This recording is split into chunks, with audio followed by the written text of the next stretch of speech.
partie de cette magnifique cité orientale vers la nuit des temps. Mais, dès le VIe siècle, elle était déjà considérée comme la première ville du Yémen.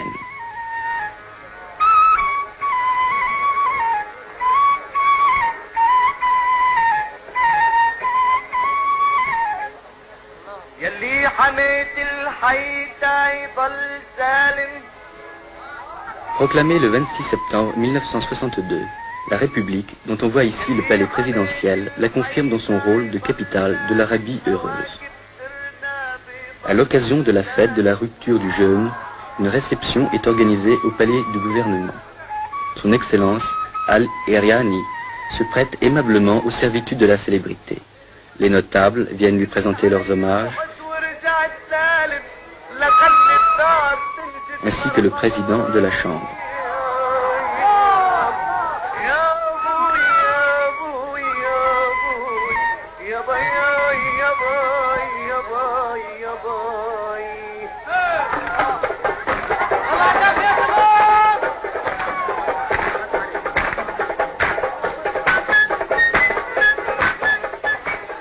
Le matin de cette journée de fête, les fidèles se sont rendus aux différentes mosquées de la ville, particulièrement à Mashhad, lieu de prière en plein air.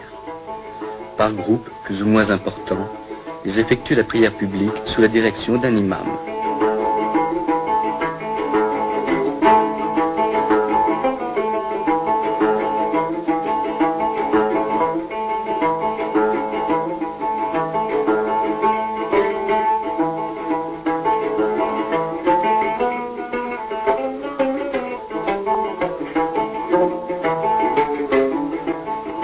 Pour cet ultime voyage, une déambulation dans la partie moderne de la ville est de rigueur.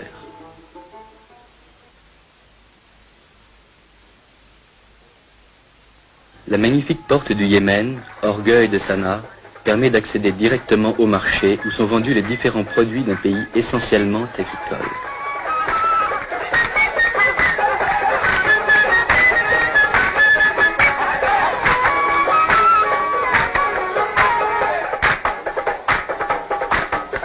Toujours dissimulée au regard, la femme est parfois drapée de noir. Mais le voile traditionnel aux couleurs vives satisfait davantage la coquetterie féminine.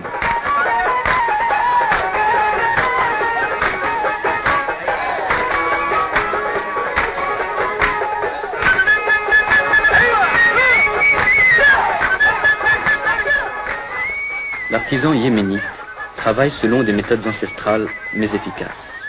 Ces plats sont taillés d'une seule pièce dans la pierre tendre.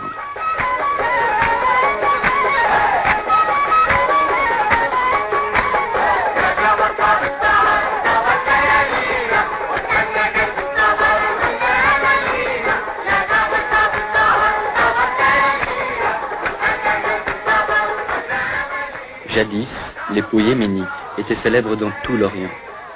Trempée dans différentes cuves, la peau est lavée, nettoyée, tannée et lustrée.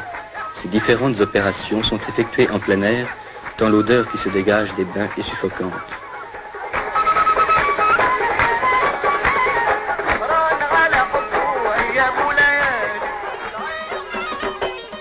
À l'occasion d'un mariage, jeunes et vieux exécutent les pas du Bara, la danse nationale yéménite.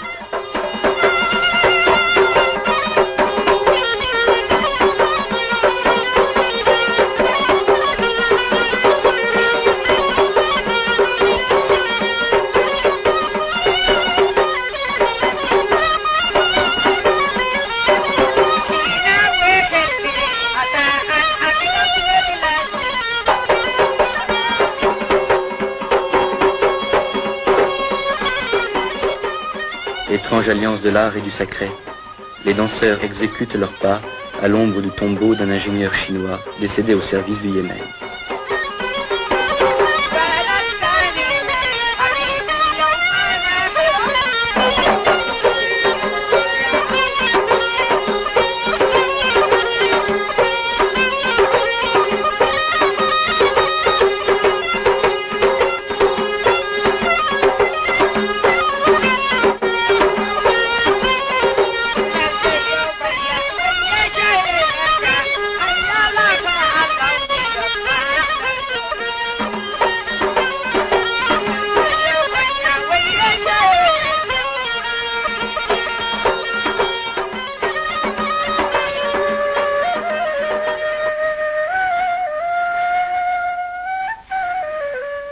quittons Sanaa pour Wadi Dar, célèbre par son château, construit sur un énorme socle rocheux, et nous poursuivons notre route vers Amran.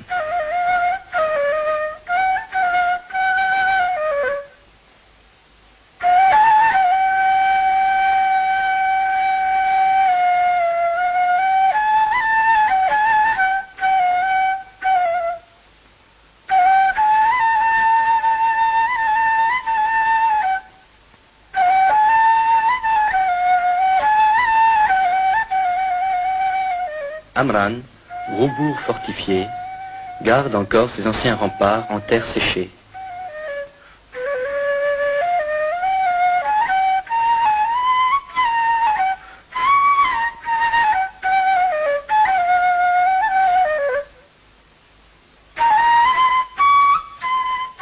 Son petit marché, ses terrasses sans prétention, dénotent la petite ville de province. Fidèles aux traditions, ses habitants organisent en notre honneur un véritable festival de danse folklorique.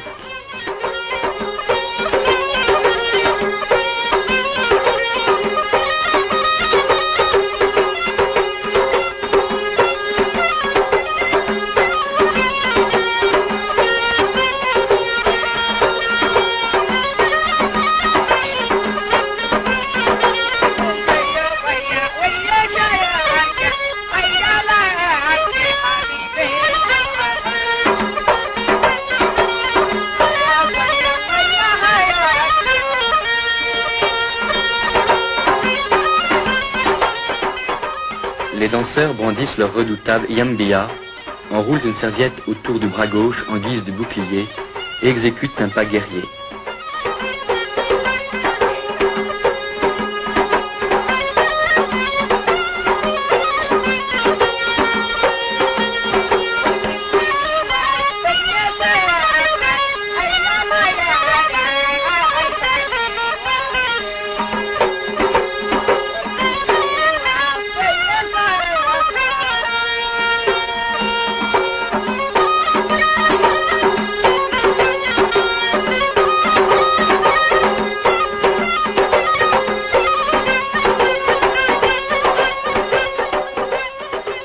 Voici le moment crucial de la compétition. Il oppose les deux meilleurs danseurs du village.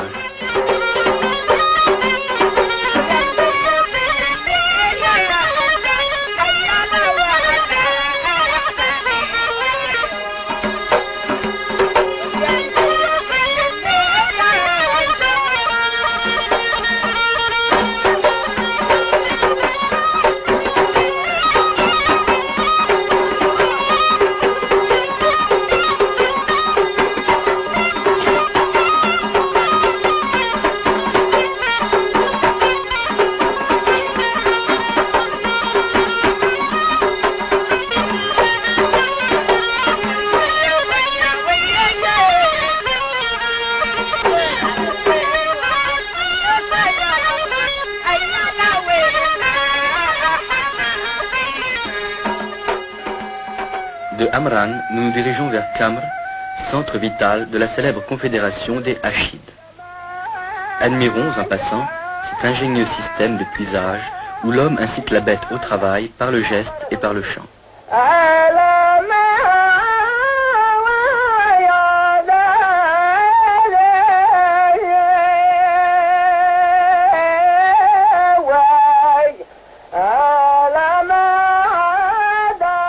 Non loin de la ville, dans une ferme isolée, vivent les tisserands.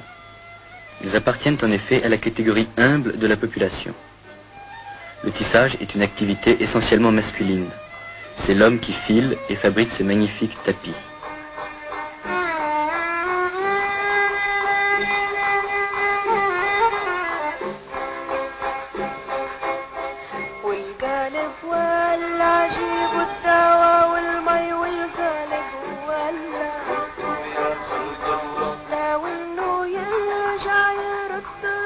La femme lui prête sporadiquement son concours, car elle est avant tout la gardienne du foyer.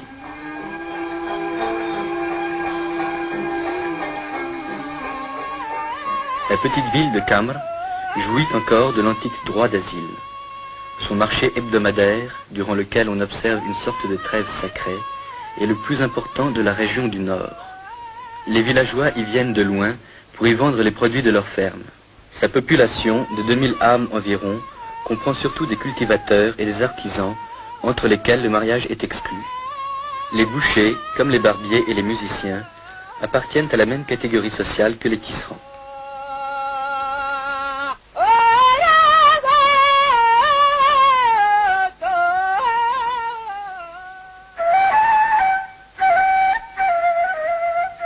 Notre voyage à Zafar n'est pas de tout repos.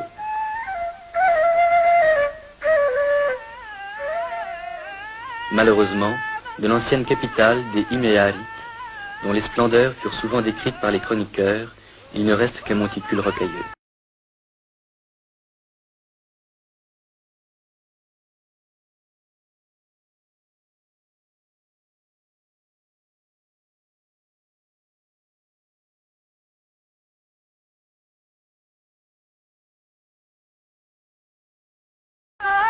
En descendant vers la plaine, le paysage devient moins austère et l'on est agréablement surpris par la fertilité du sol. De loin, on entend le chant ancestral du battage.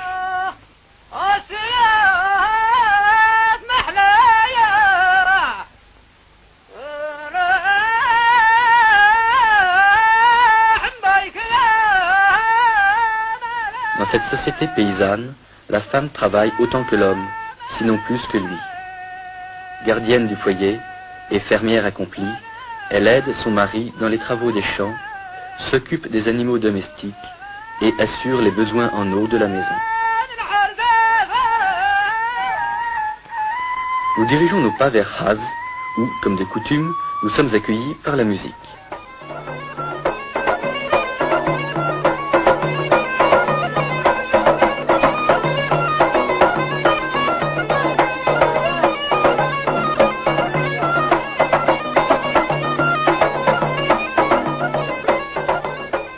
C'est un jour de marché et nous pouvons ainsi admirer le pittoresque des costumes et la variété des produits.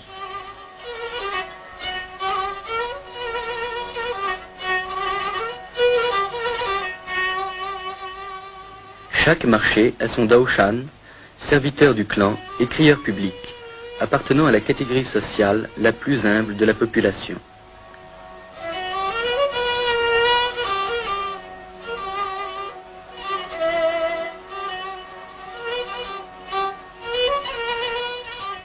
Le marché a aussi son juge, reconnaissable sur ses images à son bâton.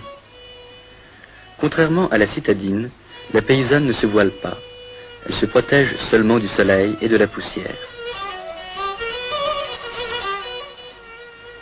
Le marché terminé, on compte ses gains, on se dit un dernier mot, et l'on prend le chemin du retour vers des villages presque inaccessibles.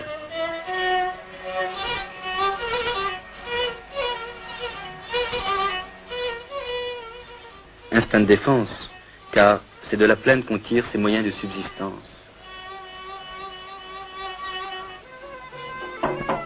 À la fin de notre visite, nous assistons à un grandiose spectacle de danse.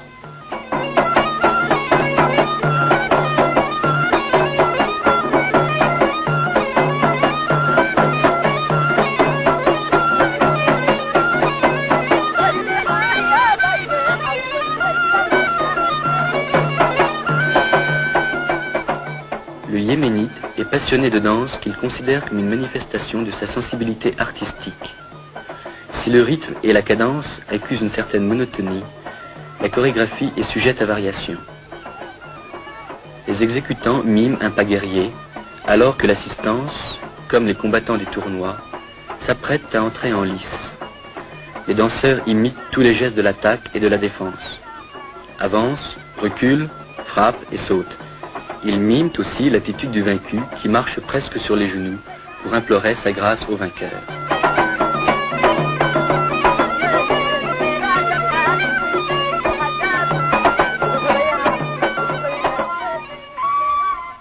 Nous quittons ces paysages austères pour nous rendre vers un site qui respire la quiétude et la fraîcheur. C'est la région la plus fertile de l'Arabie heureuse, dominée par la riante Djibla.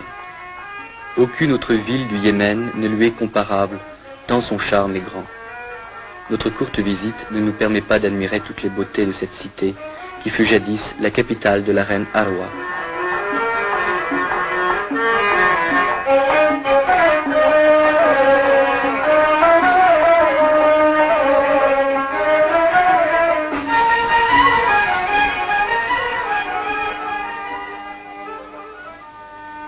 Moins typique que Sanaa, moins fascinante que Djibla, Taïz, la deuxième ville du Yémen, adossée au mont Saber à plus de 1200 mètres d'altitude, l'emporte sur l'une et l'autre par son esprit ouvert au commerce et à l'industrie.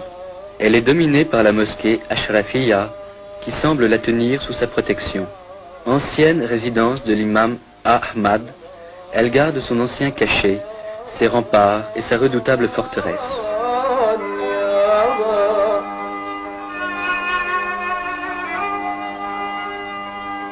Le palais de Salah vibre encore au souvenir de l'ancien souverain. Il en porte aussi la marque. À l'intérieur de ses murs sont gardés les lions du roi, descendants du couple offert jadis par le Négus.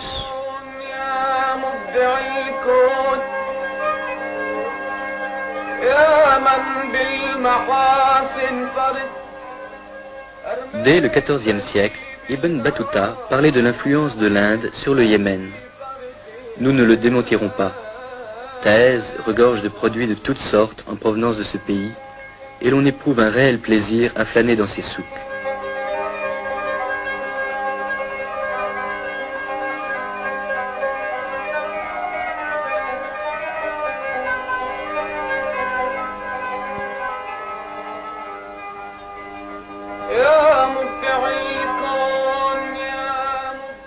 Un dernier coup d'œil et un regard nostalgique vers ces horizons lointains du pays de la reine de Saba.